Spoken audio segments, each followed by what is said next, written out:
and welcome to Iman One Radio, which is in Wolverhampton.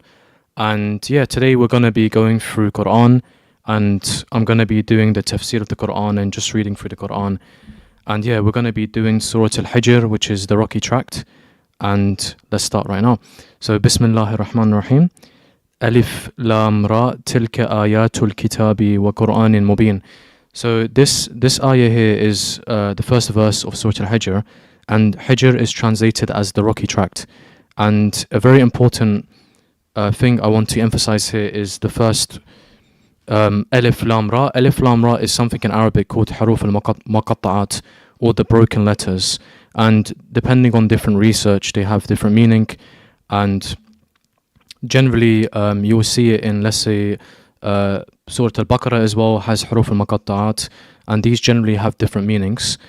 And I would say this one's outside of my competence, so I won't really go into what it means. And it says Tilka Ayat. So in Arabic, when you say Tilka, it's referring to these are the verses of the book. And it says the clear Quran. So essentially, what it's saying is that the Quran has a lot of ayahs meaning verses, and it's clear with the meaning is how I would commentate for this one. رُبَّمَا يُوَدُّ الَّذِينَ كَفَرُوا لَوْ كَانُوا مُسْلِمِينَ.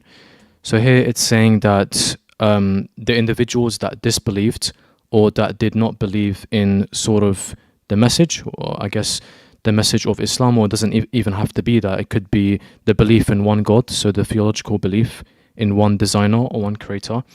So those that did not believe may have wished they believed. And essentially, I think the biggest thing to talk about here is a lot of times people take Quranic verses out of context. And the reason why is because it's hard to translate one language to another language. To translate a language like Arabic, which has diacritical marks. So if you look at the Quran, above each letter, there's like a something called a fatha, kasra, and dhamma. These are called diacritical marks in Arabic linguistics and grammar, and you cannot translate that to English. This is where a lot of I would say, a lot of kind of myths about the Quran come across, because Arabic is a very empathetic language. When you try and translate Arabic to English, you lose the empathy oftentimes. For instance, if you were to read the English translation of Ayah 2, you might start to ponder and think, okay, this sounds a bit harsh, but in Arabic it has a lot of empathy. So it says رُبَّمَا يُوَدُّ.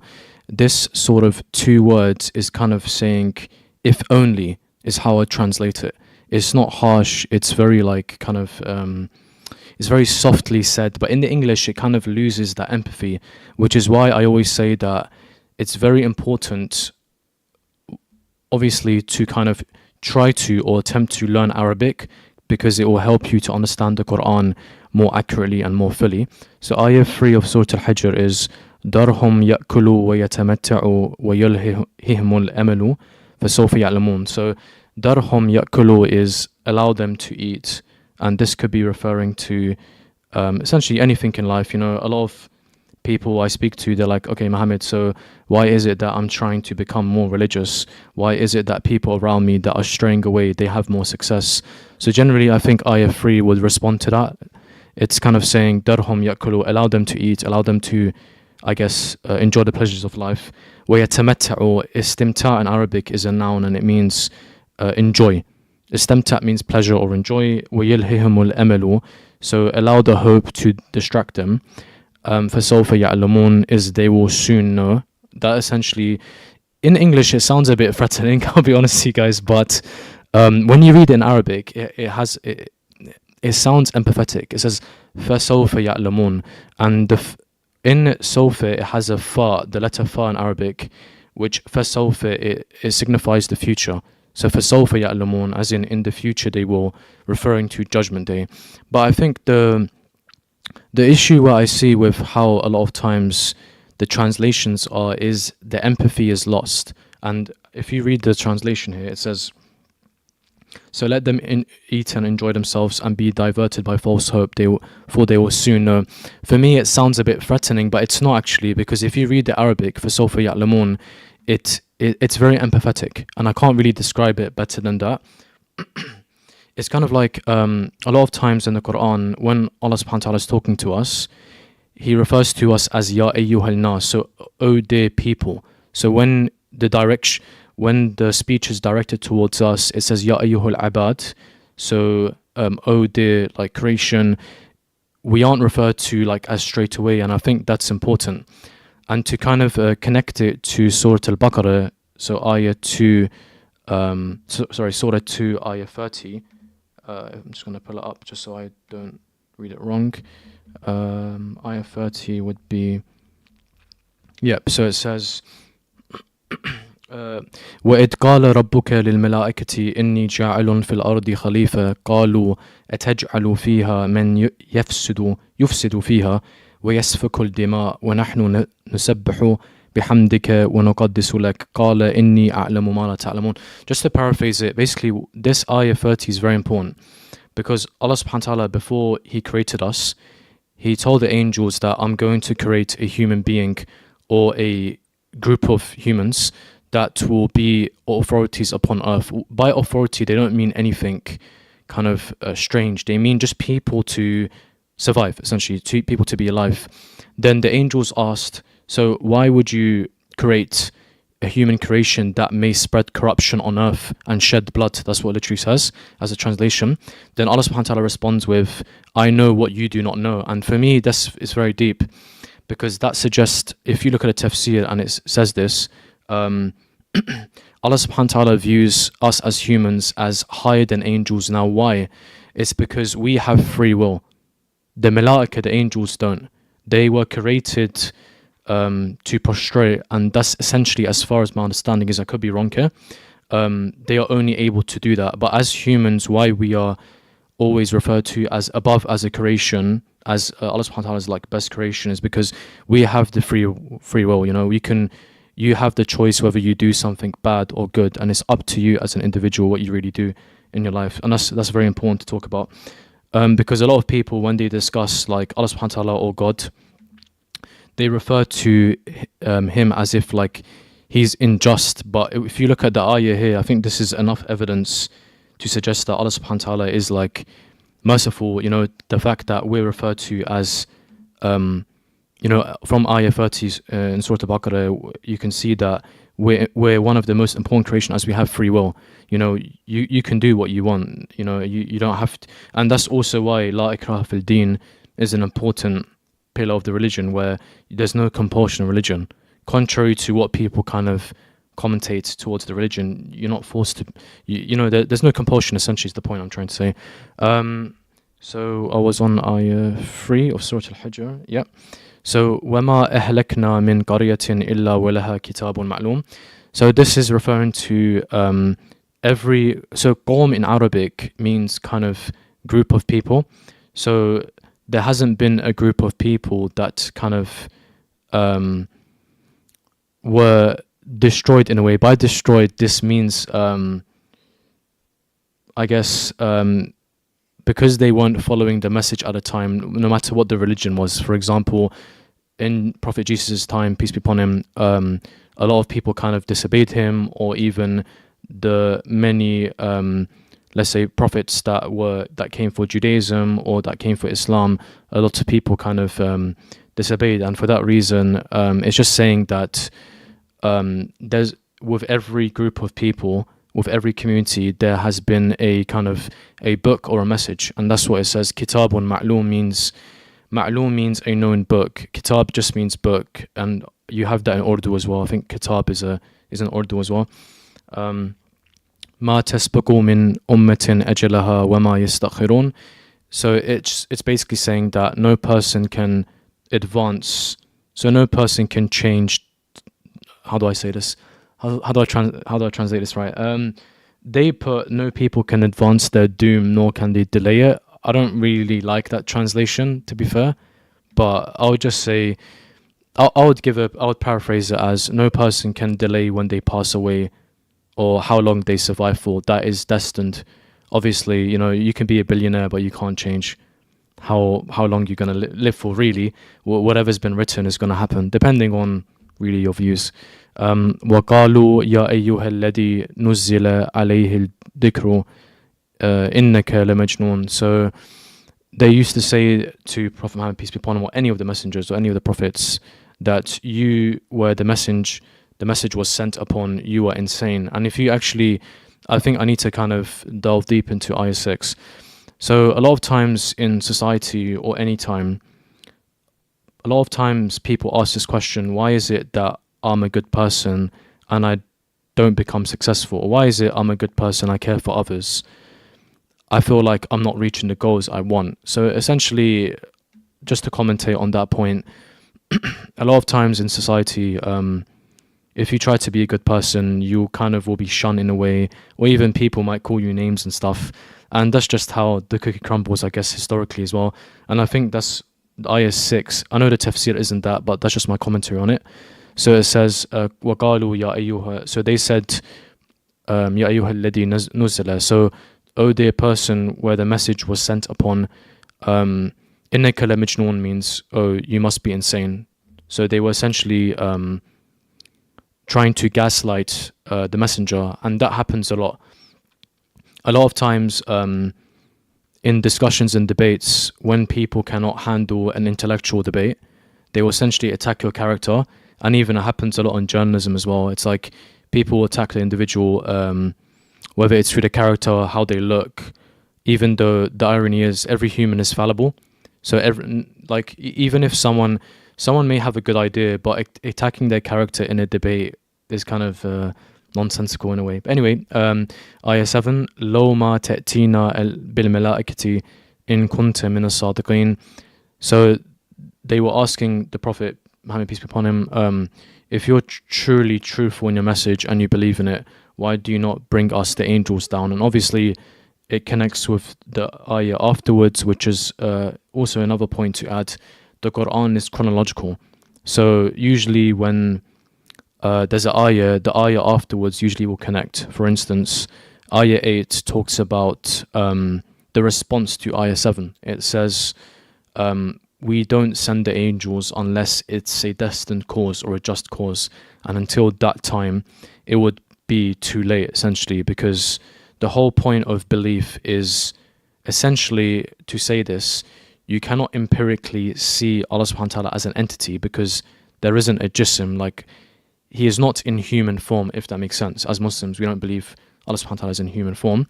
So essentially, the whole point of belief is you believe in the unseen empirically, is what I'm saying.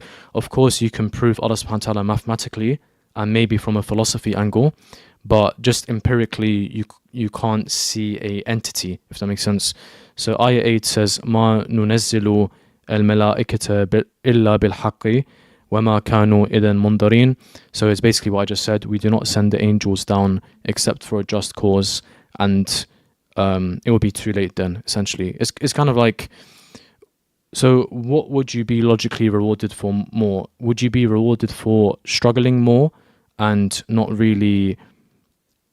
Essentially what I'm trying to say is, if you had a physical evidence that you could theoretically see Allah subhanahu wa ta'ala, then everyone would believe in that sense. I feel like it's more beautiful in a way where the beauty of belief is you believe based on logic and intellect, and it just makes sense. It makes sense to believe in one God, because life is very ordered, and based on my life experience, I think it makes a lot of sense. I've been through a lot of life experiences for me that it only makes sense that there is a designer, a creator of the world, and life is just orderly. How is it that there could be people on this radio show listening to me in like a different continent or a different country? It's quite miraculous in itself. So ayah 9 of Surah Al-Hijr is إِنَّا نَحْنُ نَزَّلْنَا الذِّكْرَ وَإِنَّا لَهُ لَحَافِظُونَ. So this is saying that indeed we are the ones, this is referring to Allah subhanahu wa ta'ala, so God. So indeed God is the entity that has sent the reminder being the Quran or any of the holy books. As Muslims, we respect all Abrahamic religions. So that's another point. So all of the holy texts they could be referring to in this ayah, I'm not too sure. And indeed, we are the ones that preserve it as well. So I think the beauty of Islam is that the Quran is preserved beautifully and it's immutable. So by immutable, that means it can't be changed. And why? Because you'll go to any country and you'll find people that have memorized the Quran. And I think that in itself is miraculous because, as far as I'm aware, there hasn't been any book like that worldwide, globally, or any time in history. So I think we could objectively say here that the Quran is the most memorized book ever to exist on earth and ever will be, to be honest. Maybe I'm wrong, but I think I can wholeheartedly say that. It makes a lot of sense. Ayah 10 is وَلَقَدْ أَرْسَلْنَا مِنْ قَبْلِكَ فِي شِيَعِ الْأَوَّلِينَ. So it's basically saying that we've sent messages before you among the early people. I think this would reference other prophets and messengers. There are many. وَمَا يَأْتِيهِمْ مِنْ رَسُولٍ إِلَّا كَانُوا بِهِ يَسْتَهْزِئُونَ. So it's saying that وَمَا يَأْتِيهِمْ is always messengers would approach them, but unfortunately they would always mock the messengers or prophets, unfortunately. Now, Ayah 11 is important to talk about because always in society, when there is a new thing, even if it's beneficial for people, people tend to shy away for it because it's a new sort of new experience. And human nature is designed in a way where we enjoy comfort, and that's why you have the whole phrase of comfort foods. And I think obviously you can link it to the hadith where it says Islam started strange and ends strange. Now I'm not sure what the interpretation of that is, but essentially I would commentate on that. It started it started in a time where in the pagan era where people were doing a lot of strange things. So it came to abolish a lot of the ideas then, and even Islam is present in it. So the fact that it's present now means it's timeless as well, and I think that's the beauty of it. No matter what year you go, and no matter when you read the Quran, it's beautifully timeless. And I would definitely wish that more people would actually know Arabic as well, because when you read the Quran with the understanding of the Arabic language, it's very deep, and definitely you'll shed a tear reading it. It has a lot of empathy. And even me, when I'm briefly skimming through the English translation, I would say I believe the English translation does not do the Quran its full justice, if I'm being honest here. And it's just because the way Arabic is linguistically it's very, very different. Arabic linguistically, as I mentioned earlier, has something called diacritical marks. So if you, the viewers, were to Google diacritical mark, what it is signs above different huruf. Huruf in Arabic means letters. Haruf is singular for huruf. Huruf is plurality for letters. So it could be, kalam means conversation. Kelma means word, one word, singular. So ayah 12 is كَذَلِكَ نَسْلُكُهُ فِي قُلُوبِ الْمُجْرِمِينَ. So this is referring to a lot of the themes in the Quran talk about the fact that people can see, but their hearts are blind. And I think this is a part that's very, very important to kind of highlight to the viewer, you guys. Why? Because a lot of times you might deal with family members or friends where a lot of times you're like, oh wait, I've been nice to them. Why are they mistreating me? Now, I think the short response to give you guys solace, if you've experienced that, is even though you're looking at someone and you feel like they're alive and they can see, a lot of times they have a diseased soul. What I mean by that is, it sounds a bit rude, but what I'm trying to say here is, in Arabic we say marad ruhi. So what it means is, from a philosophy angle, Islamically speaking, the more sins someone commits, the more their ruh, so their good and bad self, the more kind of their good self is disconnected from their ruh, as far as I'm aware. And this is very important. So, and that's why I think having a good support around you is important to actually, I believe, to become a good individual as well. And it's not even just about Muslims or Islam, just generally as a person, because as humans, it's what we do on a daily basis that shapes us, if someone is surrounded by individuals that let's say they're Muslims and they don't pray, unfortunately, then you're more likely to slack. So generally, on my TikTok channel, I actually cover this because I feel like, unfortunately, a lot of, maybe including myself and a lot of people my generation, I was born in 1996, so I'm 29 years old. A lot of our generation struggle with prayer, and it's something that needs to be spoken about.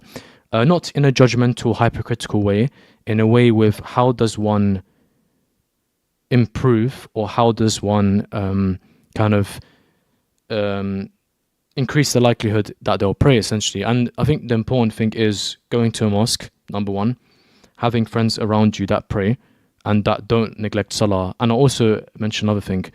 I realized with my own life experience that when I listen to music, for some reason I end up neglecting prayer the same day. That's just my own experience. I do think there's a lot of depth with that. That's why I also believe that that's why in Islam music is haram, because music evokes a sort of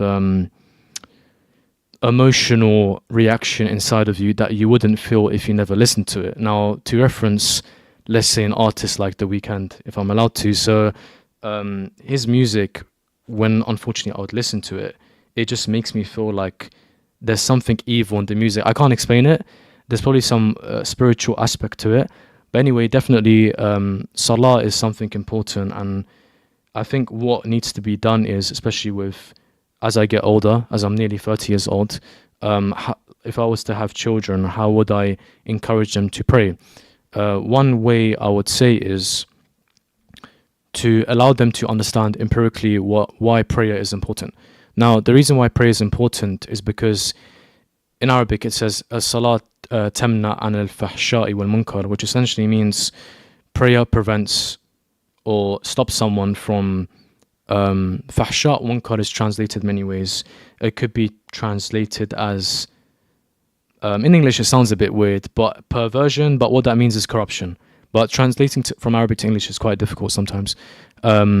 So yeah, this is very important. And even on my TikTok, we always discuss these issues because I'm a person that speaks to I'm a community-driven person. I like speaking to people, and a lot of times with the youth, I feel like a lot of people come up to me like, Mo, because I go to the gym sometimes, like, how do I improve? I'm like, bro, I struggle with it myself, but I'm always trying to find a way to kind of, how would I advise someone younger than me? Is always in my question, almost in my brain as a Muslim, because there isn't a point of me being a Muslim if I'm not going to understand what I struggle with and improve it, then try and provide a solution to the younger generation. Because a lot of times what we find is, a lot of times I feel like maybe the older generation or even my generation will criticize the younger generation, but we need to understand that who raised them is the first question, and we shouldn't view people in a critical way, because the most important thing in Islam is not to criticize others, is to, and when you give advice, you shouldn't be critical of an individual. I feel like a lot of times what affects people is our tongue, you know, the way we speak sometimes as Muslims to others, as in when giving nasiha, you know, when giving amr bil ma'ruf wa nahi an munkar, which is enjoining the good and forbidding the evil, is quite sharp, you know, and that I feel like does the opposite. Maybe the person's intention is good, but it leads to the opposite of what the intention is.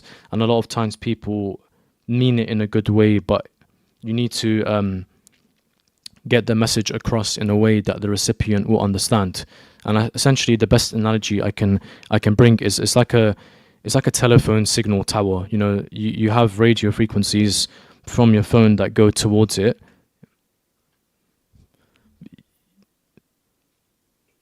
Okay, and yeah, we have a break, guys. Yeah,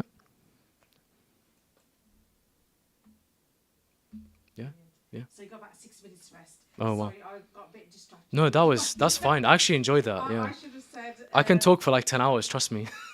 Yeah.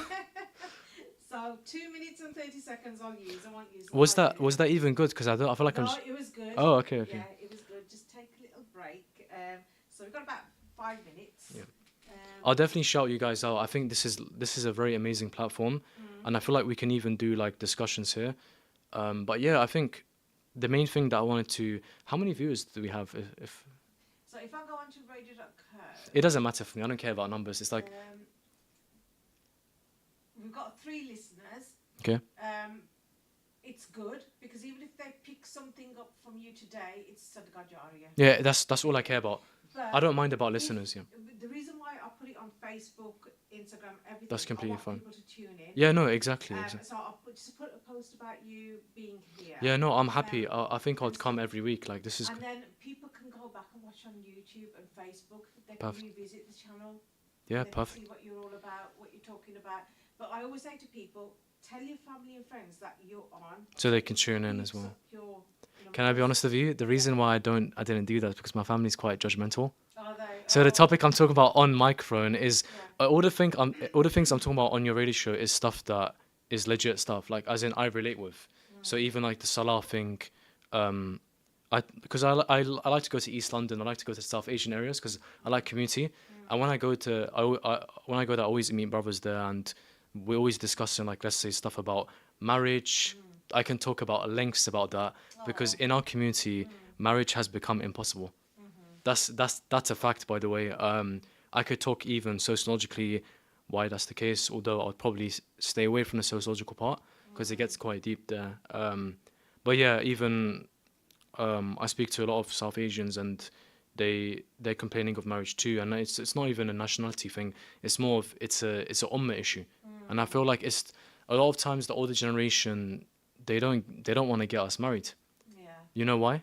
Because they have formed a codependent relationship with us. A lot of times, our own mums don't want us to leave.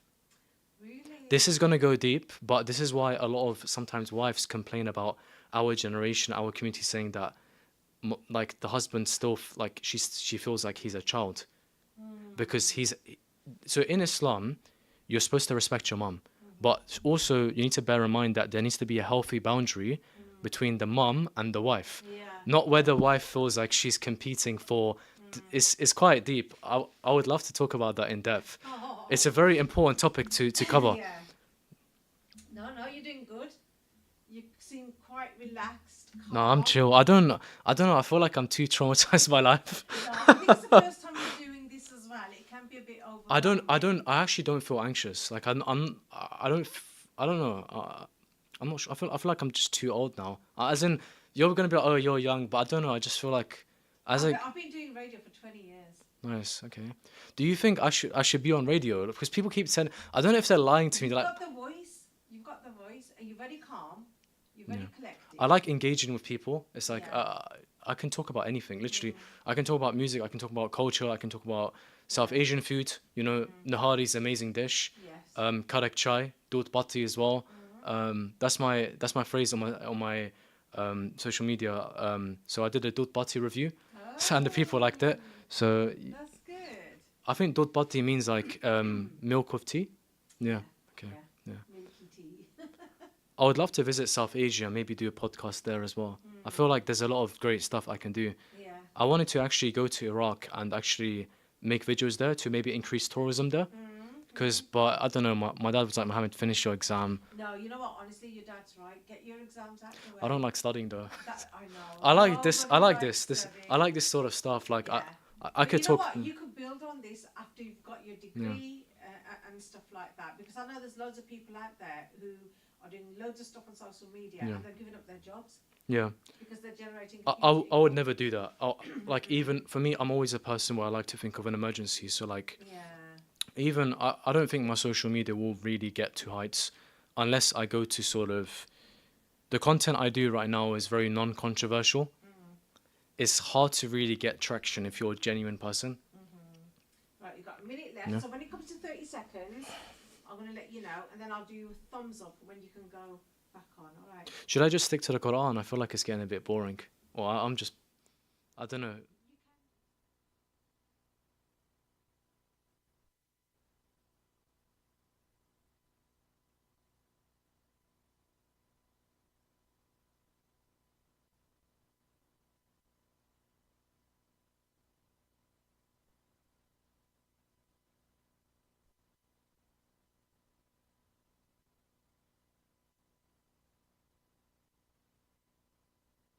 Uh,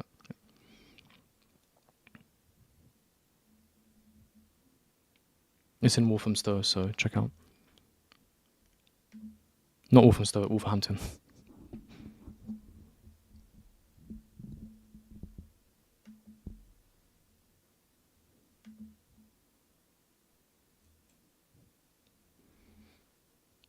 Um, Hello, guys. Assalamu alaikum, guys. We're back. Thank you for tuning in if you're tuning in. And obviously, if you're tuning in, try and tell your friends and colleagues to tune in. This radio show will be bigger one day. Okay. So where were we? We were on ayah 11. We've done that. كذلك نسلكه. Okay. We're on ayah 13 of Surah Al-Hijr, and it says لا يؤمنون به وقد خلت سنة الأولين. So this is basically talking about the fact that they did not believe in the Quran despite many examples of people being ruined before them. And by ruined, this just merely means all of the people or groups of communities that had prophets come to them, they all mock the prophets, and you can link it with ayah 11 here, and that's very important. And yeah, I think a very important theme in Surah Al-Hijr, which is the rocky tract, is the fact that usually when it comes to new things in society, as I referenced before the break, people usually mock it. But when it works, usually people be like, oh, I knew it was good. I knew it would be a success. It's kind of like social media. When social media was first made, a lot of people are like, oh, what are these people that are filming stuff? And now everyone's on social media, ironically including myself. Okay, so وَلَوْ فَتَحْنَا عَلَيْهِمْ بَابًا مِنَ السَّمَاءِ فَضَلُّوا فِيهِ يَعْرُجُونَ. So it's saying that even if we opened a gate to heaven, and they would continue to ascend. It's basically what it's saying is, even if Allah subhanahu wa ta'ala brought upon the people a clear sign, they would still disobey. Now, why? You reference it back to the theme. It's not the eyes that are blind. Most people, they can see with their eyes, but the heart is blind. And what that means is, I guess you could interpret it as we're all stuck in a cycle of, obviously, I don't believe it's anyone's fault. We all have to work and stuff like that. And a lot of times it's hard to, even from my personal experience, when I've been working in a pharmacy, try to abide by prayer. It's difficult a lot of times, because you're working in a patient-centered sort of business, and you're working in a place where you're dealing with a lot of patients. And it's very, very stressful, obviously. It's a very rewarding job because you help people. But it's just trying to pray after like a dispensing shift is quite difficult, and I struggle with that myself, and I'm sure some healthcare professionals can relate with that as well. So لَقَالُوا إِنَّمَا سُكِّرَتْ أَبْصَارُنَا بَلْ نَحْنُ قَوْمٌ مَسْحُورُونَ. And it's saying that even if we opened up the sky and towards the heavens, the people would just ignorantly, naively respond with, our eyes have been dazzled, we've been bewitched. Essentially, this references another ayah in the Quran, which I can't remember which surah it was, but it references the fact that in Yawm al-Qiyamah, or Judgment Day, when everyone is brought to kind of be judged, people will be like, return, so they will tell Allah subhanahu wa ta'ala, return us to the earth. We were only kind of bewildered, essentially. We were just confused, essentially is what they would say. So وَلَقَدْ جَعَلْنَا فِي السَّمَاءِ بُرُوجًا وَزَيَّنَّاهَا لِلنَّاظِرِينَ. This means, burujan essentially means stars.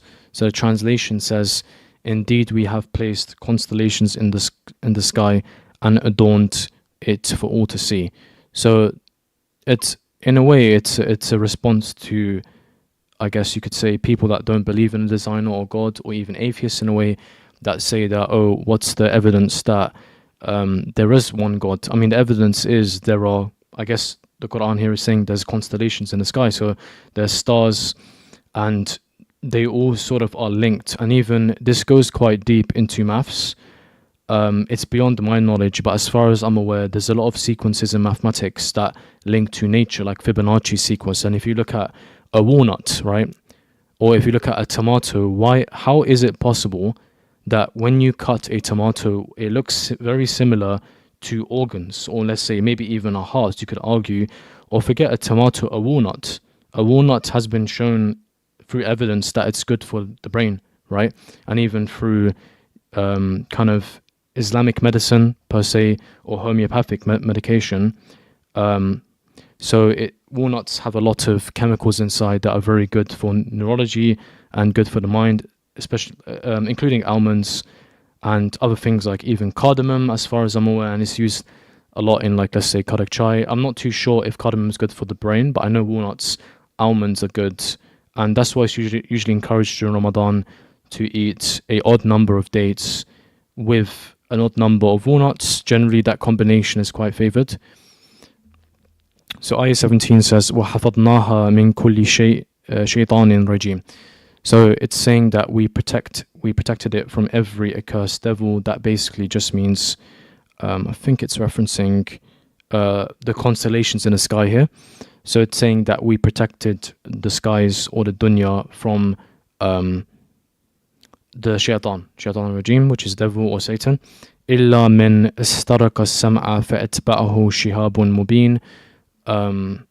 This one's a bit hard to translate, but they've translated it as except the one eavesdropping who is then pursued by a visible flame. I'm not too sure about this one, but yeah. Ayah 19 is وَالْأَرْضَ مَدَدْنَاهَا وَأَلْقَيْنَا فِيهَا رواسي وَأَنْبَتْنَا فِيهَا مِنْ كُلِّ شَيْءٍ مَوْزُونٍ. So it's referring to Jibal, which means mountains, and it's just saying that look at the mountains and how they're kind of placed, and that they're placed in an orderly fashion. And obviously, if you've ever seen a mountain, it looks beautiful, to be honest. So that's another kind of evidence of a smart creation, if you will. وَجَعَلْنَا لَكُمْ فِيهَا مَعَايِشَ وَمَنْ لَسْتُمْ لَهُ بِرَازِقِينَ. So this ayah 20 of Surah Al-Hajr is saying that we have created a means for you to get or gain sustenance, and this is referring to the fact that there's even work. So how is it? So where did the concept of work come from would be another question, but that's a discussion for another time. And we need to also discuss in another time where the concept of charity came from. So is charity, or the idea of charity, an Islamic concept? Is a very deep point to talk about, because people tend to believe that charity originated from European history, when it actually, I believe it didn't, but we'll go into that in another time, and it will go quite deep, and we might need 5 hours to just uncover the basics on that. But ayah 21 is وَإِن مِّن شَيْءٍ إِلَّا عِنْدَنَا خَزَائِنُهُ وَمَا نُنَزِّلُهُ إِلَّا بِقَدْرٍ مَعْلُومٍ. So basically it's saying that everything upon the earth, whether it's in the sky or on the earth, has a specific quantity, and we have bestowed it upon earth in a precise measure. So whatever it is, human beings, the amount of mothers in the world, the amount of children in the world, the amount of teachers there are, everything, food, it's been sent in a precise measure, which actually goes into the discussion of economics as well. So why is there scarcity? So the question is, Allah subhanahu wa ta'ala has created this earth, and Allah subhanahu wa ta'ala is aware of how many humans there will be. So why does poverty exist, is the question to ask. And why are food prices so high? But that goes into a deep one. We'll probably cover in another time if I have time.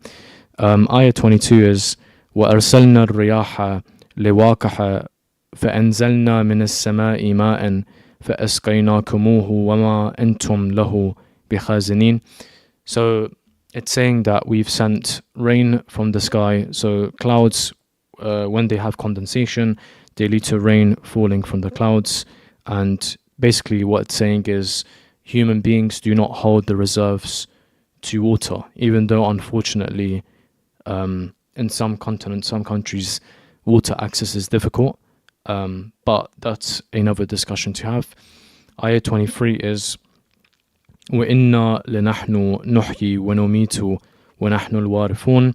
So this is saying that Allah subhanahu wa ta'ala, or God, is the one that brings about life and death. And you could connect and link ayah 23 with one of the ayahs above, where we talked about the ayah which we mentioned that you cannot delay your death and you cannot delay the time.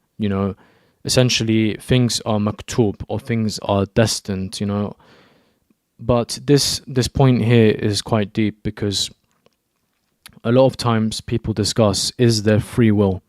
You know, so as a human being, do I have free will? So that's something that I think is tough to answer because it's something I ponder upon. Do I actually have free will? If I read the Quran, I think the answer would be yes, because it says La ikraha fid din. So that would essentially counter the question of, is there free will? There is no compulsion in religion. Thus, the fact that the phrase is there is no compulsion suggests that you have a choice. So if that ayah wasn't there, then maybe I'd think otherwise. But there is no compulsion, thus you have free will. And it also references Surah Al-Baqarah ayah 30, which says about the malaika, so the angels asking Allah subhanahu wa ta'ala about why would you create a creature like humans? So why would you create humans when us angels are prostrating to you all the time, when humans will spread corruption and lead to bloodshed on the ground? And we don't want to go too deep into this one, but if you look globally, unfortunately, there's a lot of things happening. Okay, so back to, so this one is ayah 23. وَإِنَّا لَنَحْنُ نُحْيِي وَنُمِيتُ. Okay, I've done that one. Yep, ayah 24 now. وَلَقَدْ عَلِمْنَا الْمُسْتَقْدِمِينَ مِنْكُمْ وَلَقَدْ عَلِمْنَا الْمُسْتَأْخِرِينَ. So this one's saying that we know who has been before you and who will come after. So basically it's saying that Allah subhanahu wa ta'ala knows all of the humans that will come after us and that have come before us. Ayah 25 is وَإِن رَبَّكَ هُوَ وَإِن رَبَّكَ هُوَ يَحْشُرُهُمْ إِنَّهُ حَكِيمٌ عَلِيمٌ. And this is a very important point. So it basically says وَإِن رَبُّكَ, so your Lord, so is the entity that in Yawm al-Qiyamah will bring everyone and essentially judge them, is basically the point here. وَلَقَدْ خَلَقْنَا الْإِنسَانَ مِنْ صَلْصَالٍ مِنْ حَمَإٍ مَسْنُونٍ. So this basically means indeed we created humans from a clay, and طين in Arabic generally means mud or clay, and salsalin means clay. Min hama'in masnoon, I think, is referring to, they translated it as black mud, but I don't really understand why they've translated it like that, but sure. Ayah 27 is وَالْجَانَ خَلَقْنَاهُ مِنْ قَبْلُ مِنْ نَارِ السَّمُومِ. Wal-Jan is referring to jinns. Now this is a important discussion because there's a lot of misconceptions about what even is a jinn, right? So a jinn is an entity, but as far as I'm aware, you cannot see a jinn because they do not operate in the visible frequency that humans can see, unless one condition is met. Unless the person themselves is involved in sihr. That's the only way that an individual can experience one. But if so as Muslims, we believe that the Quran protects us from everything. So you read the Quran, that's it, you're protected. You have belief in the Quran. It's as simple as that. Because a lot of times I have discussions with people, even on my TikTok live, they tell me, oh, they saw a jinn. It doesn't work like that. It's not like I'm sat in a room, a cat is going to pop out underneath a chair and it's going to be like, boo, like a ghost. It's not Casper the Ghost, the movie. So anyway, it's a very important point to discuss, and we will I'll try to go into why it doesn't, the evidence to what I'm saying. I'm not just making it up. Okay, so ayah 28 is وَإِذْ قَالَ رَبُّكَ لِلْمَلَائِكَةِ إِنِّي خَالِقٌ بَشَرًا مِنْ صَلْصَالٍ مِنْ حَمَإٍ مَسْنُونٍ. So this one is saying that it's when Allah subhanahu wa ta'ala told the malaika, the angels, that he is going to create human beings from mud. And again, so Surah Al-Hijr is, the link here is Surah Al-Baqarah, ayah 30, sorry. So link this surah with ayah 30. And a very important point with the Quran is you need to, when you read it, try and not read it in a ritualistic way. What I mean by that is, of course, finishing a juz'ah is important, but what's more important is you need to understand what you're really reading in a way. So I think reading and contemplating, I would say, is more important than necessarily learning the lahan. Lahan is a rhythm. So learning how to of course, that's important too. So, when you see the amazing Quran reciters, I think in our generation, we need individuals that understand the Quran fully to be able to teach it, and especially to be able to teach Arabic as well. So, because understanding the Arabic, even me, my Arabic is not so good. Arabic is a very beautiful, in depth language, and I could spend 50 years learning it, and still I haven't done it justice because of how deep it is and how even a fatha above a letter, a diacritical mark, changes the meaning. Even in the Quran, sometimes you have Allahu, sometimes you have Allah here. So this kind of changes the meaning. If you have Allah here with a fatha or Allahu, that changes the meaning in a way. And there's a lot of grammatical rules that I need to go into in another time. فإذا سويته ونفخت فيه من روحي فقعوا له ساجدين. So this is referring to the time when essentially Allah subhanahu wa ta'ala created Prophet Adam, peace be upon him, and asked the shaitan, not asked, I think that would be wrong use of wording, but told the shaitan to prostrate. Obviously, there's a mention of Allah subhanahu wa ta'ala created Prophet Adam, peace be upon him, from mud, from clay, as we referenced earlier.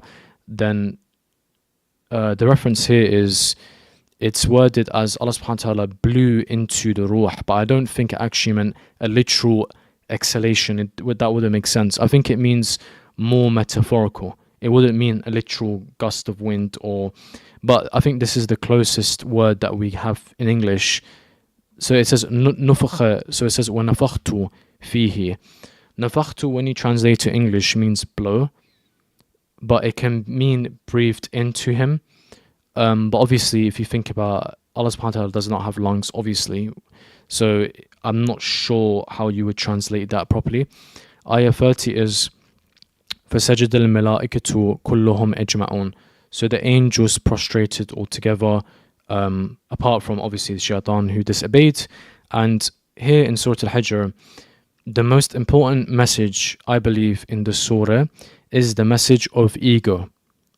So ego is found within all of us, that's 100%, but the levels of ego differ, and it differs based on different factors. And if you look on ayah 31, so إِلَّا إِبْلِيسَ أَبَى أَنْ يُكُونَ مَعَ السَّاجِدِينَ.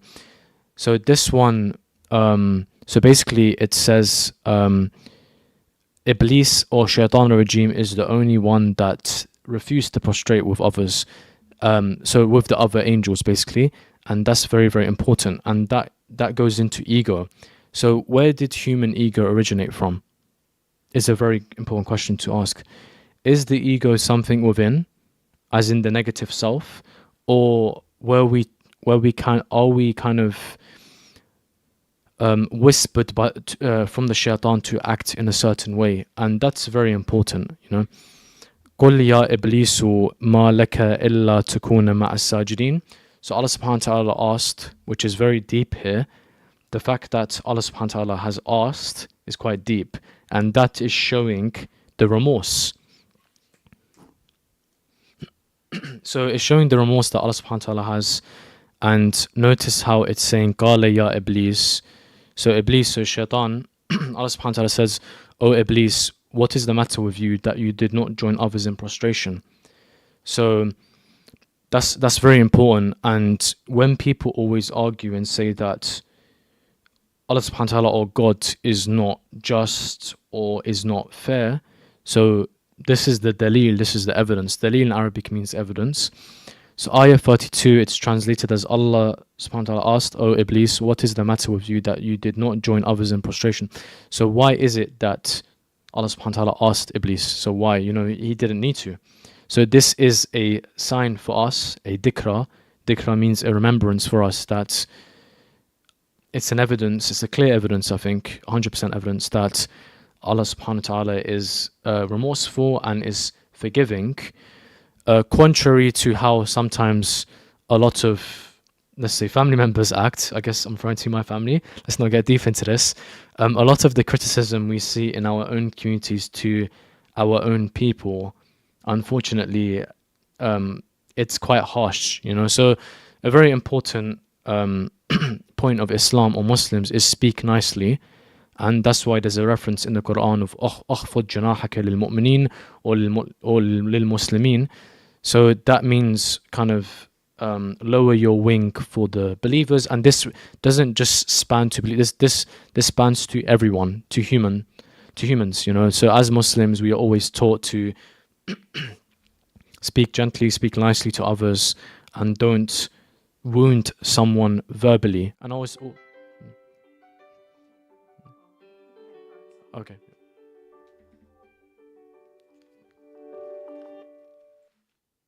hello, hello, hello. Hello, assalamu alaikum. Wa alaikum assalam. How are you? I'm good, thank you. Is this the radio? Yeah, it's the radio. I just wanted to just show my love and support to the brother that's actually live streaming right now. Okay, thank you so much. Yeah, sorry, brother. Did you travel from London? I did, yeah. Wait, sorry. Do you know who it is? Voice because yeah. Sorry. Yeah, say that Do you again. know who it is? Yeah, I know it's Farida. How are you? Assalamualaikum. Oh, thank you. Yeah, I just saw your live stream and I just wanted to tell everybody, share the live and get you out there. But fantastic. I'm loving listening to you. I appreciate it, Farida. Thank you so much. You're very kind. Okay. Okay. Assalamu Alaikum alaikum. assalam. Thank you. Salam. Yeah, sorry, do I continue? Yeah. So قل يا إبليس ما لك ألا تكون مع الساجدين. So essentially this question here was so Allah subhanahu wa ta'ala was asking Iblis, the shaitan, why did you not join others in prostration? And that's a very important point. قال لم أكن لأسجد لبشر خلقته من صلصال من حمإ مسنون. So this is referring to the response that the shaitan had, and Iblis said that why would I prostrate to a human that's made from clay? You know, it's very important. And so the question is, this I think actually references a lot of times when we live in, let's say, any country, or let's say the UK or any country, there's a lot of emphasis on the clothes you wear or your external characters, you know. But a lot of times on earth, the most important things of a human are not tangible. Not tangible meaning that you cannot quantify it, you know, you cannot put a value to it. And the best characteristics of a human you cannot buy and you cannot teach, and I wholeheartedly believe that. And this, you could even link it to marriage or couples or relationships, you know. A lot of times in relationships, people prioritize, let's say, tangible things, a house, or other things, or clothes. But a lot of times in a partner, things that should be prioritized are, you know, character traits. Is this individual hardworking? Are they willing to work hard? Are they willing to listen? Are they willing to communicate? Are they willing to learn? Are they willing to cooperate rather than solely, you know, material stuff? But it's always good to have material as well, you know. I like cars. I like driving. I have my own car. I drive, etc., etc. Anyway, ayah 34. قال فأخرجوا منها فإنك رجيم is ayah 34. Anyway, guys, I have half an hour left. I'm honored to be here, and just gonna be saying to my TikTok live, check out Iman 1, amazing radio show. And yeah, so just got like probably 10 seconds left, but I'm honored to be here. And shout out Farida, she kind of allowed